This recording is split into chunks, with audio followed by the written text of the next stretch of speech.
Allahu Akbar, Allahu Akbar, Allahu Akbar. Sudah. Tapi kalau sholat Idul Adha ini khalfas salawatil mafruḍah min subhi yaumi Arafah ilal asri min akhiri yaumi tasyrik.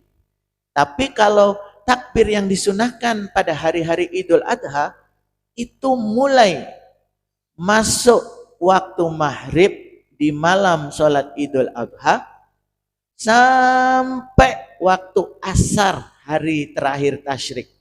Kalau kita sholat Idul Adha tanggal berapa Pak?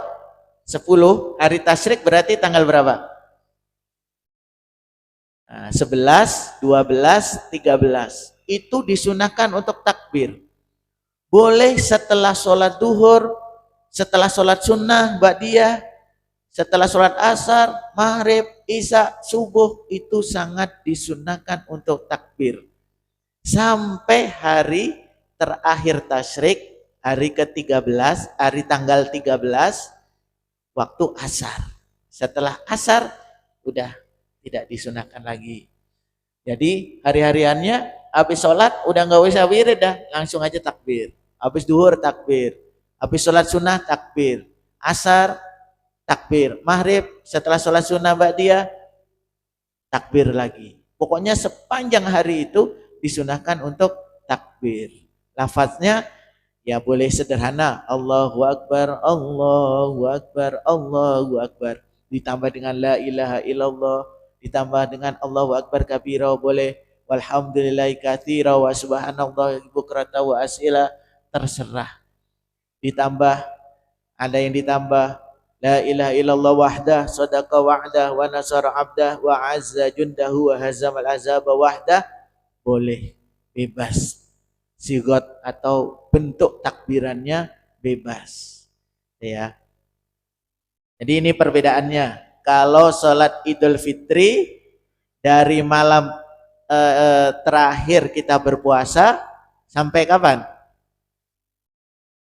Sampai sholat Idul Fitri.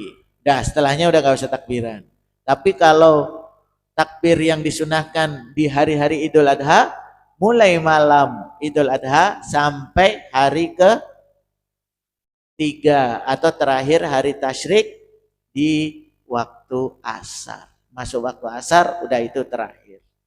Nah ini mungkin perihal tentang pelaksanaan sholat id.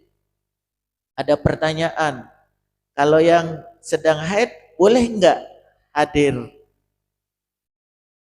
di lapangan atau di masjid?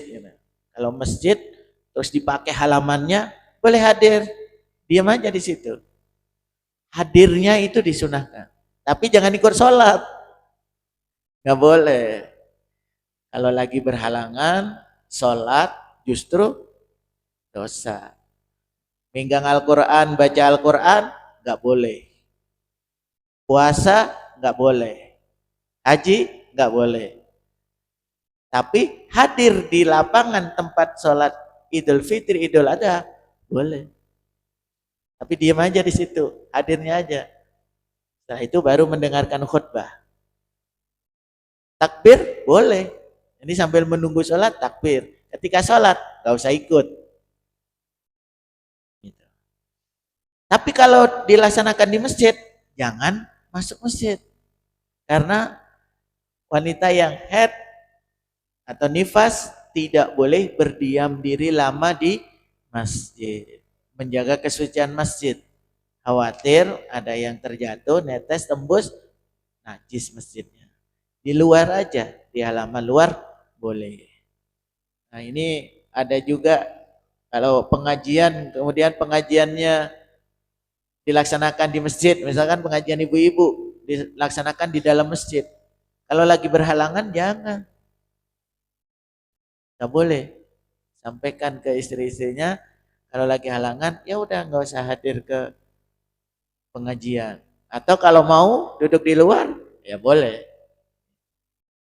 Ini mazhabnya Imam Syafi'i. Imam Syafi'i itu salah satu mazhab yang sangat hati-hati dalam segala hal. Nah, ini fikih ini terutama tentang toharo, tentang sholat, sebelumnya tentang wudhu, tentang kaifiyah ibadah kita, ini sangat-sangat penting, harus kita pelajari, nggak bisa kalau nggak dipelajari. Akhirnya kalau kita beribadah tanpa ilmu, beribadah ngasal, ibadah benar tapi tanpa ilmu, itu beda dengan ibadah benar tapi ada ilmunya. Beda. Di dalam hadis disebutkan bagaikan langit dengan bumi. Bahkan ada sebuah kisah orang bodoh yang sedang sholat.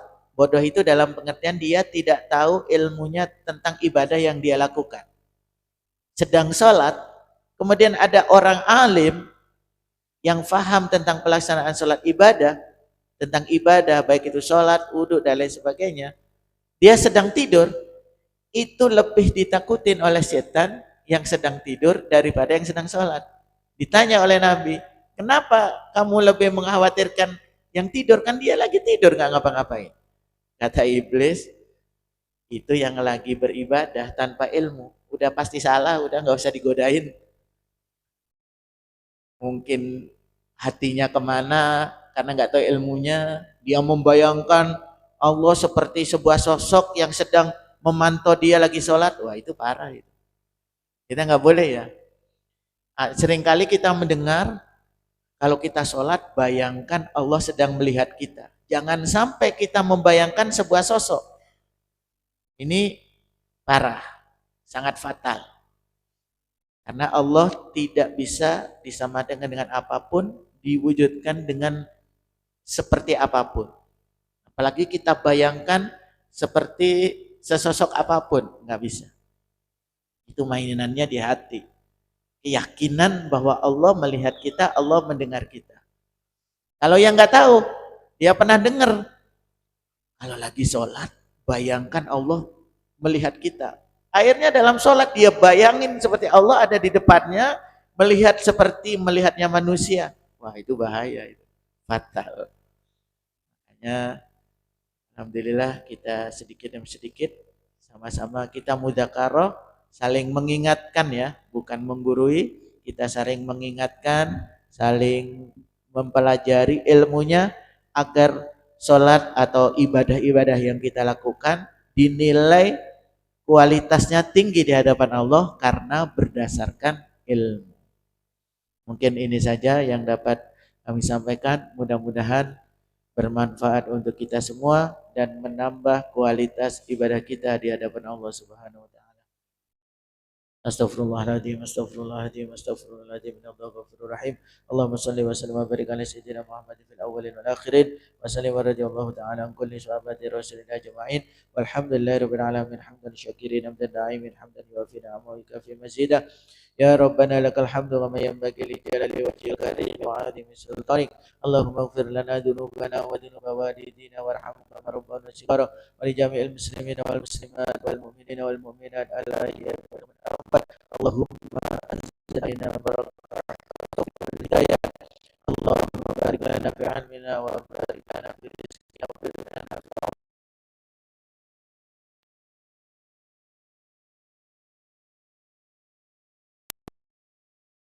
menawwir qulubana wa nawwir bi nabi Muhammad sallallahu alaihi wasallam kama nawwarta arda bi nuri syamsika abadan abadan bi